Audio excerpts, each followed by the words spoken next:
Coucou tout le monde, je vous retrouve pour une nouvelle vidéo papotage autour d'une bougie. Donc c'est le moment de se faire un moment cosy, cocooning ensemble.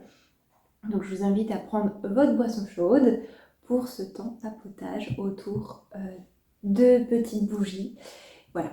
Donc je voudrais essayer un nouveau concept de vidéo. Donc je ne sais pas si ça va durer, mais je voudrais tester un style de vidéo sans montage où on parlerait d'une thématique en mode tranquille, entre nous, avec un bon thé ou chocolat chaud. Voilà.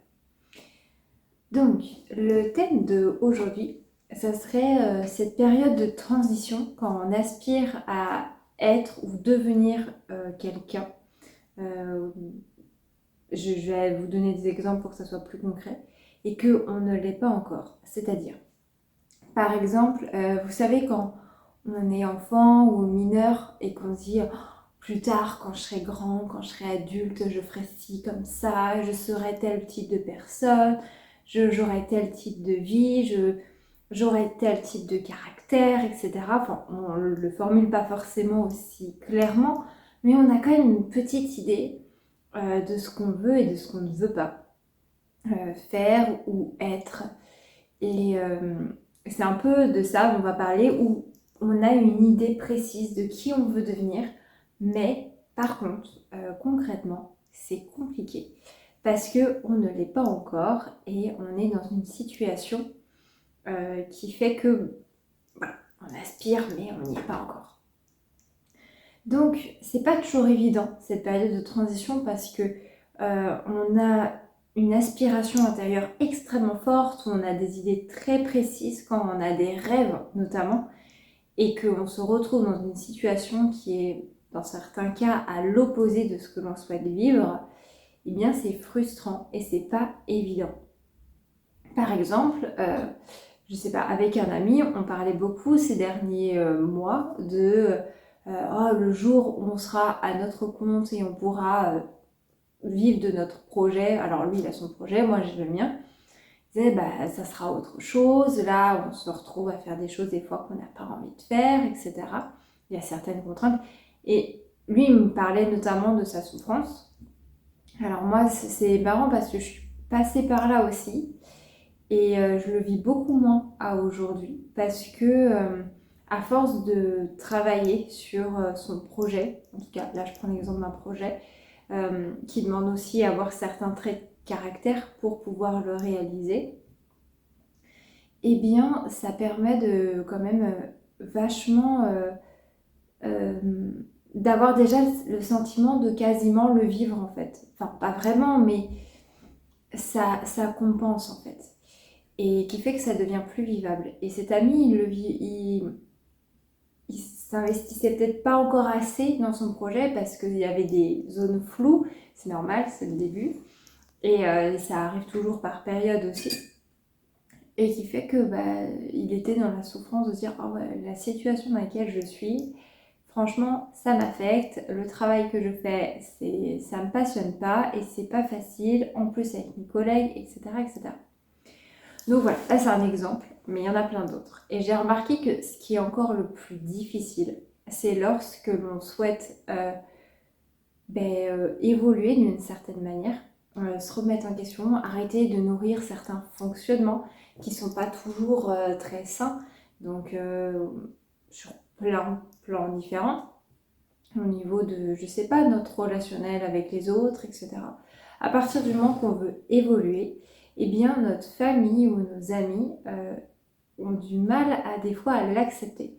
Parce qu'ils disent oh là là, la personne change de ce que je connais, donc ça va pas du tout, faut remettre à la place qu'elle a toujours eue parce que c'est ce que je connais. Donc ça me rassure.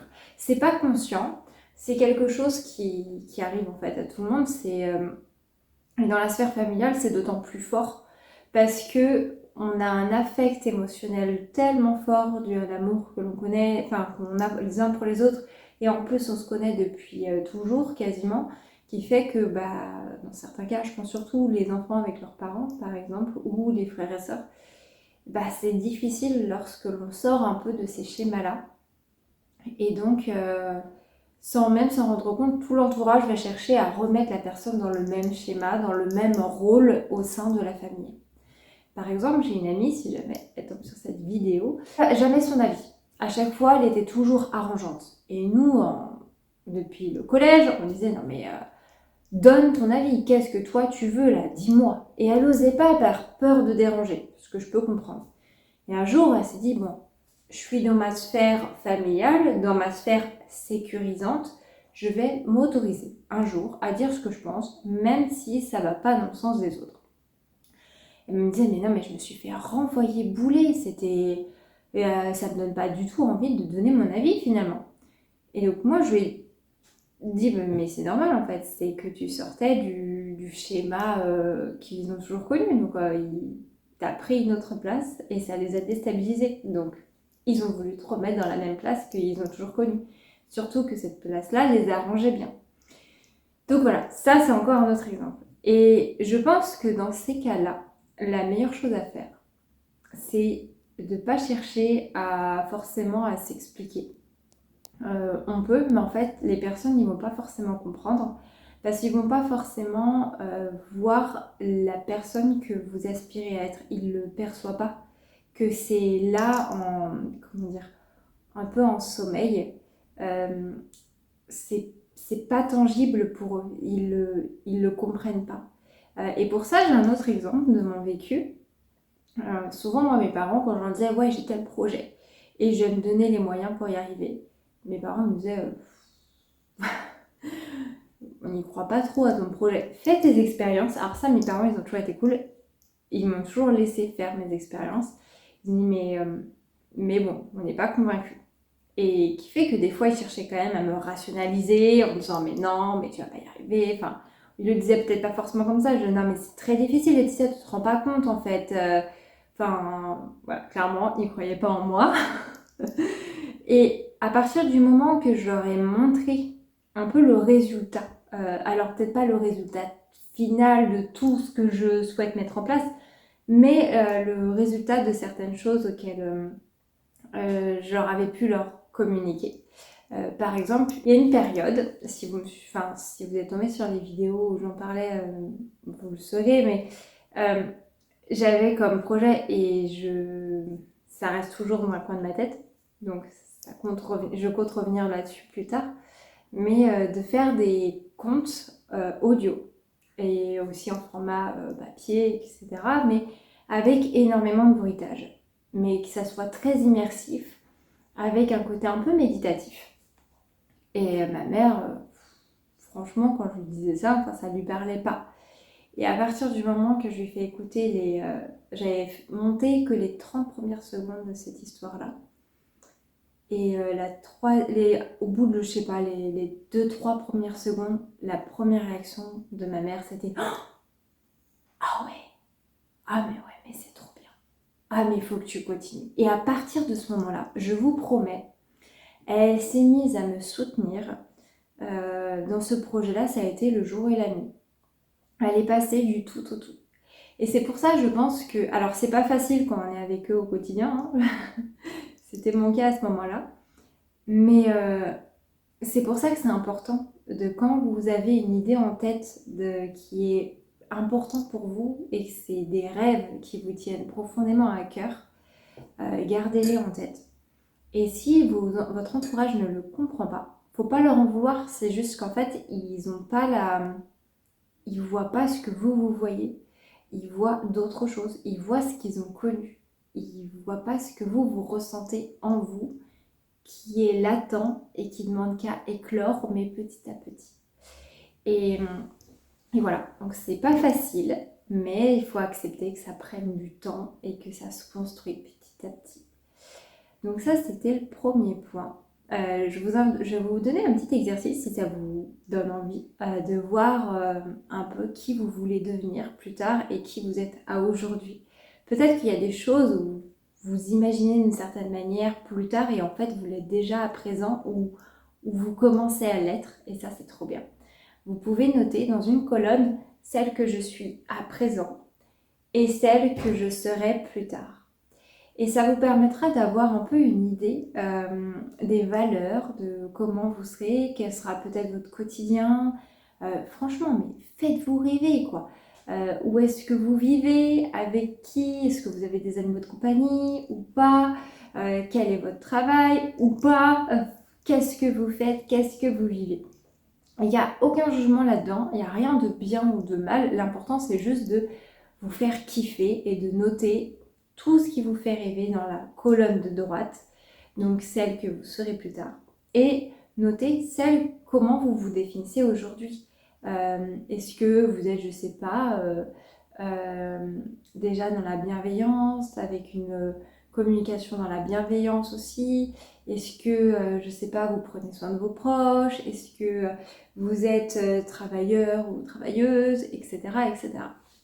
Voilà, enfin, il y a plein d'idées possibles et imaginables. Notez ce qui vous parle et comme ça, vous verrez qu'il y a peut-être déjà des choses qui montrent un peu la personne que vous serez plus tard. Et en même temps, quand vous reviendrez plus tard dessus, sur cet petit exercice, eh bien, ça vous permettra de réaliser, de dire « Ah ouais, je suis partie de là et j'en suis rendue là. » Et ça fait chaud au cœur de voir comment on a pu évoluer. Donc voilà, ça c'était le petit exercice. Dites-moi dans les commentaires si vous l'avez fait et si, ou même si vous l'avez déjà fait par le passé, parce que c'est pas moi qui l'ai inventé, hein, cet exercice. Est-ce que ça vous a apporté quelque chose? Est-ce que ça vous a parlé? Franchement, ça m'intéresse d'avoir vos retours là-dessus. Je trouve ça hyper intéressant de voir notre propre évolution au fil du temps.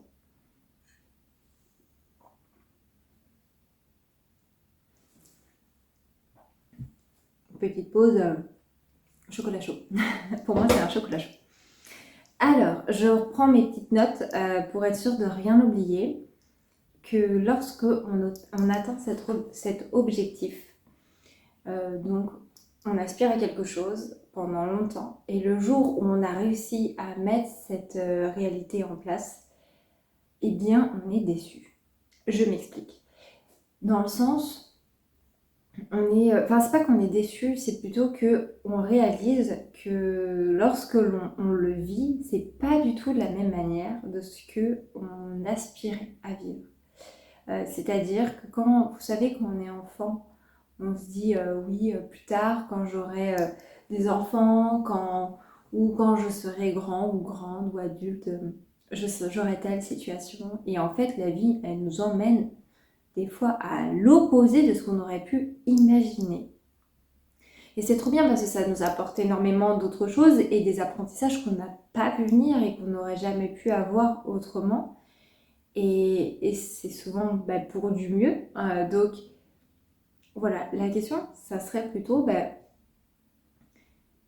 rappelez-vous en fait de qu'est-ce que vous pouviez imaginer. Et maintenant que vous avez l'âge auquel vous imaginez une certaine situation quand vous avez quand vous aurez tel âge et tout ça, est-ce que vous êtes vraiment exactement dans la même situation et vous le vivez exactement comment vous imaginiez le vivre ou pas? Ou est-ce qu'il y a des différences? Parce que moi, personnellement, j'avais des idées en tête. Et à aujourd'hui, c'est extrêmement différent. Par exemple, au lycée, ma mère elle m'avait dit « Oui, il y a énormément de personnes qui montent leur entreprise, de personnes qui sont dyslexiques, et qui décident d'être leur propre patron et qui montent leur entreprise. » Moi, à l'époque, j'étais au lycée, je connaissais rien à l'entrepreneuriat et tout ça, donc je me disais « Voilà, ça veut dire encore plus de travail où tu restes assis derrière un bureau sur ton ordinateur. Oh non, moi ça me fait pas rêver, hein, ça sera sans moi. » Je vous promets que c'était ma vision des choses à l'époque. Et donc je me disais, non, moi je vais pas faire ça. Et je savais pas encore exactement quoi, comment. J'avais des idées de devenir comédienne. D'ailleurs j'ai fait des études de théâtre pro et j'ai même joué en pro.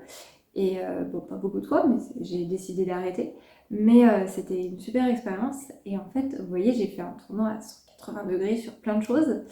Et aujourd'hui, finalement, je me dis, non, en fait, j'ai monté mon entreprise et j'aspire à en vivre et j'ai plein d'objectifs et de rêves et ça me... Et honnêtement, à aujourd'hui, je prends plus de plaisir à ça que si j'avais été comédienne. Mais pourtant, j'adore le théâtre, hein, donc ça ne m'empêche pas. Donc voilà, donc c'est intéressant de voir en fait ce qu'on imagine et lorsque l'on vit, En fait, c'est très différent parce qu'en fait, ce qu'on imagine, c'est l'ordre du fantasme. On a une idée des choses, mais la situation, elle est jamais exactement comme on l'a imaginé, ou ça va pas forcément. Même si ça avait été le cas, même si on vit exactement ce qu'on pouvait imaginer. Il y en a, par exemple, je sais pas, ils rêvent de monter leur entreprise et que ça marche du feu de Dieu et qu'ils deviennent extrêmement riches. Et puis le jour où ils y sont, ils disent ouais, en fait, c'est pas fou, quoi. Parce qu'ils se faisaient toute une idée du truc, toute une montagne, et en fait, maintenant qu'ils le vivent, ils disent bah ouais, mais en fait, c'est normal, entre guillemets. Il n'y a rien d'extraordinaire non plus là-dedans. Et je trouve ça intéressant parce que ça veut dire que ces personnes-là ont sûrement gardé en fait leur valeur peut-être et leur humilité. Je trouve ça bien. Donc voilà, je pense qu'il faut accepter aussi de se dire que ce qu'on peut vouloir mettre en place, ça sera jamais exactement comme ce qu'on peut imaginer à présent. C'est comme toutes les fois où moi je disais à mes parents, ouais, quand j'aurai des enfants, plus tard je ferai comme ça. Je le fais encore, hein. Mes parents me disent, oh ouais, tu verras quand tu seras maman, hein. Ils me disaient ça quand j'étais enfant, tu verras si tu feras exactement pareil ou pas, tu feras ce que tu dis ou pas. Et tous les parents après ils disent, ah ouais, mais on a une idée en tête de comment on sera quand on sera parent, mais le jour où on l'est, c'est très différent. Et alors je suis pas encore maman, mais je veux bien le croire. Donc voilà. Et je voulais aussi vous parler du fait que aussi, quand on se retrouve dans la situation souhaitée du futur, on a gravi forcément des montagnes. Donc on a énormément cheminé, appris plein de choses. Sauf qu'après, quand on arrive au sommet de la montagne, on a plein de nouveaux objectifs parce qu'on a compris des choses sur soi, des choses à améliorer, des choses sur lesquelles on n'a pas fini de travailler, etc. Ou on a des nouveaux projets ou que sais-je. Et en fait, on va avoir une vision toujours plus loin. Et donc, c'est intéressant, c'est un peu comme courir sur un tapis de course où en fait, vous aurez beau courir vite, ça s'arrête jamais. Ça sera toujours perpétuel. Et c'est en même temps hyper intéressant et passionnant parce que sinon, bah, ça serait assez ennuyeux, je pense, si on n'avait pas ces ces différentes évolutions. Donc, je pense que ça vaut le coup aussi. Alors, après ça, j'ai parlé. Je disais, je reprends mes petites notes. Euh, les conseils que je peux vous donner dans cette période intense, en fait, de transition, qui peuvent être très longues, qui peuvent durer des fois pas mal d'années, eh bien, je vous encourage fortement à choisir votre entourage. Donc, c'est-à-dire essayer de choisir et de vous entourer ou d'écouter surtout des personnes qui ont des valeurs communes aux vôtres, qui sont dans le respect de tout à chacun et de soi-même, et en même temps qui vont vous tirer vers le haut. Ils vont pas faire le travail à votre place, mais ils vont vous motiver et ils vont vous donner des clés ou des astuces pour atteindre ces objectifs. Et pour ça, par exemple, si vous voulez monter, je sais pas, un projet, eh bien, les formations sont superbes pour ça, parce que ça va vraiment nous apporter énormément de clés. Ça nous permet d'avoir une idée de, comment dire, une idée de positionnement ou de point de vue de personnes qui sont déjà passées par là et qui sont par conséquent inspirants et inspirantes. Alors que si on n'écoute que les personnes, par exemple, de notre entourage, par exemple mes parents, euh, ils n'ont jamais monté leur entreprise. Enfin, voilà. Bien que ma mère, maintenant, veut monter son entreprise, et je la soutiens à fond, mais par exemple, mon père, il n'a jamais monté son entreprise. Moi, quand j'ai dit à mes parents que je voulais monter mon entreprise, c'était oui, ok, enfin, d'accord. Enfin, ils n'ont pas été à cheval, enfin, derrière moi, m'encourager du feu de Dieu en me disant waouh, elle va y arriver, on va tout faire pour. Ils m'ont toujours laissé expérimenter, comme je vous disais, mais ils n'étaient pas. Surtout, enfin, je me souviens, moi, mes parents, je n'ai pas été simple avec eux, je pense. J'aurais fait un peu voir de toutes les couleurs parce que quand j'étais ado, je leur disais plus tard je serai comédienne. Et ma mère disait non mais Laetitia tu vas jamais vivre de ça, c'est super compliqué, il y en a très peu qui y arrivent, etc. etc. Mais genre, même mon oncle, il m'en avait parlé, enfin j'ai eu pas mal, enfin plusieurs personnes dans ma famille qui m'avaient dit ça. Et moi je leur répondais mais moi de toute façon si je le fais pas je finis en dépression. Et j'étais très sérieuse. En fait, c'est ce que je voulais dire, c'est que si je ne fais pas quelque chose que j'aime, dans le système que l'on a, je vais jamais m'épanouir et là vraiment, ça va me miner profondément et je peux finir en dépression. Je me vois pas faire un travail que je n'aime pas. Au quotidien, c'est pas concevable. Sinon, et je vous avoue, je sais pas si c'est votre cas, mais il y a des personnes qui font un travail qu'ils aiment pas et ça leur convient. Et alors moi, ça me sidère parce que je me dis, mais ça doit être ennuyeux. Enfin, moi, je m'ennuierais et c'est pour ça que je me dis, mais je sais pas comment ils font et j'ai du mal à comprendre. Je juge pas, je m'interroge parce que ça m'impressionne de ça, en fait. Ouais, c'est quelque chose qui a jamais été concevable. Donc c'est pour ça que je comprends pas, j'ai du mal à comprendre se dire rester des fois 40 ans, 30 ans dans un même métier, c'est dur. Enfin, qu'on n'aime pas, je trouve ça dur. Enfin voilà, c'est que mon avis. Et voilà. Je vous encourage aussi à, je suis désolée, hein, je lis mes petites notes, je vous encourage aussi à toujours garder vos valeurs de cœur parce que c'est super important. C'est un peu notre boussole, c'est qui l'on est profondément, nos valeurs qui sont très importantes, sont, sont pas à négliger parce que c'est ce qui nous permet de garder aussi un certain ancrage dans nos aspirations et dans la personne qu'on veut devenir aussi. Voilà, je trouve que ça nous garde notre ligne en fait. Et si jamais vous vous sentez jugé, incompris par des personnes extérieures, n'oubliez pas qu'en fait, si vous jugent, qui vous critiquent, qui cherchent à vous démotiver, c'est pas que vous n'allez pas y arriver, pas du tout, c'est juste qu'ils ne voient pas ce que vous ressentez, ce que vous voyez, ce que vous aspirez et qui peut aussi se faire en fait. Ça demandera forcément du travail, que ce soit sur vous, dans des aménagements dans votre vie, dans une certaine rigueur ou que sais-je. Ça va forcément demander beaucoup de choses, mais c'est pas impossible. C'est juste que eux, ils ne le comprennent pas encore parce qu'ils ne l'ont pas vécu. Ils ont besoin de le vivre pour le comprendre. Et pour le vivre, il faut que vous le vivez d'abord vous.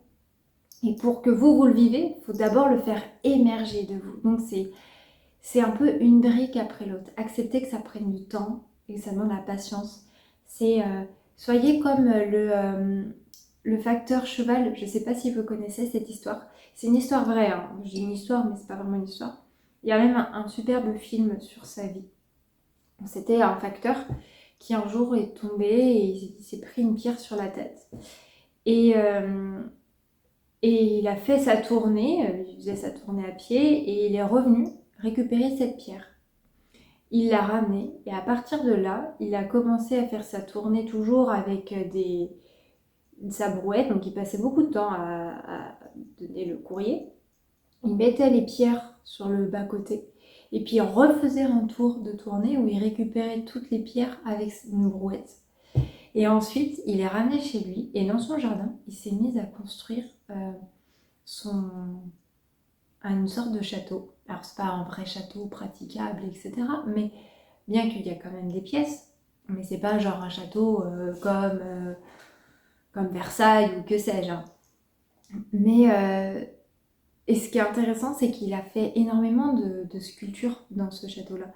Et on peut y voir énormément d'éléments. Ce qui est hyper intéressant aussi, c'est qu'on peut retrouver en fonction des années, parce qu'il a fait ça pendant beaucoup d'années, il était beaucoup jugé et critiqué. Aujourd'hui, il est très connu. Enfin, il est décédé, mais son œuvre est très connue et elle est visitée je crois, par des personnes du monde entier, enfin, tellement que c'est connu. Et en fait, il nourrissait sa créativité et son inspiration par les cartes postales parce qu'il voyageait pas, il n'était pas forcément très riche, il parlait pas beaucoup, donc justement il n'était pas trop compris par les autres, mais au début tout le monde le jugeait, le critiquait, puis après les gens ils ont fini par arrêter de le juger et le critiquer parce qu'en fait ils voyaient bien que il continuait à faire son truc et que ça commençait à plaire de plus en plus surtout. Et qu'il arrivait à faire des choses que eux-mêmes n'arrivaient pas à faire. Et par conséquent, après, aujourd'hui, bien qu'il soit mort, alors à l'époque, je ne sais pas, mais aujourd'hui, il est respecté. Donc, voilà. Je trouve que c'est inspirant, en fait, les gens qui ont qui ont été jugés, critiqués par ce qu'ils voulaient mettre en place et qui, le jour où ils ont réussi, à ce moment-là, ils se font respecter. Et donc, les gens qui... on l'entend beaucoup ces derniers temps sur les réseaux, alors je ne sais pas si c'est vrai, moi j'ai pas le sentiment d'être particulièrement jugée et critiquée aujourd'hui sur mes aspirations, au contraire, mais au contraire je me sens plutôt encouragée et soutenue, surtout par mes proches maintenant. Euh, mais j'entends souvent que les personnes qui critiquent le plus, ce sont ceux qui font rien, et ceux qui ont déjà fait, construit ou travaillé pour arriver à un objectif, eh bien, ils vont pas juger ceux qui démarrent. Et alors, je sais pas si c'est vrai parce que je pense que ça serait un petit peu faire un raccourci de tout, mais je pense que c'est pas faux non plus. Parce que ceux qui ont réussi en construisant quelque chose, en travaillant beaucoup, ils se rappellent d'où ils sont partis. Et, euh, par conséquent, ça donne envie d'encourager plutôt, euh, de, de soutenir ceux qui démarrent eux aussi à leur tour. Voilà, enfin je trouve, personnellement. Et pour terminer cette vidéo, je vous encourage vraiment, pour devenir la personne que vous souhaitez être plus tard, à, à vraiment accepter que les choses prennent du temps et d'être patient et patiente. C'est pas facile. Et se dire que de toute façon, ce que vous aspirez à vivre, il va forcément avoir des différences. Mais que ce qui est le plus intéressant, en fait, c'est tout le cheminement que vous allez apprendre, que vous allez vivre, tout le chemin par lequel vous allez passer. Car c'est hyper stimulant. Et le jour où vous y serez, croyez-moi, vous aurez d'autres projets, d'autres choses sur lesquelles vous voudrez encore travailler. Et en même temps, c'est passionnant. Donc, vu que plus tard, vous allez vivre en fait un peu pas la même période, pas la même chose exactement, mais ce même sentiment de non, ça va pas encore, il faut que je fasse mieux. C'est pas que ça va pas, mais c'est dans le sens il faut encore que je m'améliore. Et plus vous cherchez à vous dire vu que plus tard je serai pas encore complètement satisfaite parce que je vais voir les autres montagnes qui m'attendent, le mieux c'est que j'apprécie déjà ce que je fais maintenant et tout le chemin par lequel je passe étape par étape.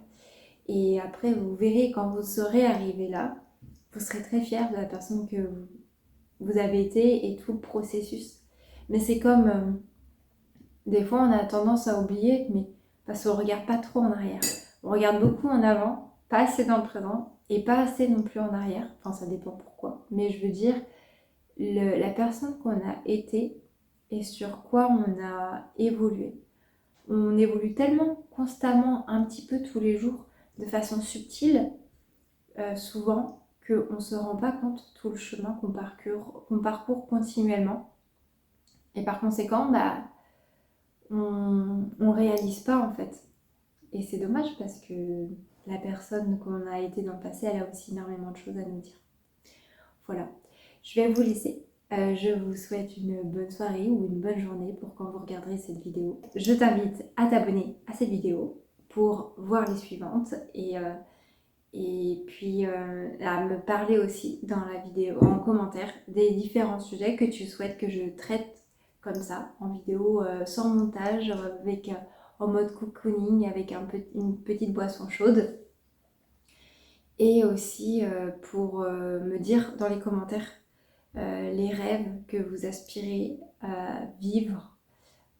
Voilà, si vous avez déjà fait cet exercice que je vous ai donné avec la colonne de celle que je suis à présent et celle que je serai demain.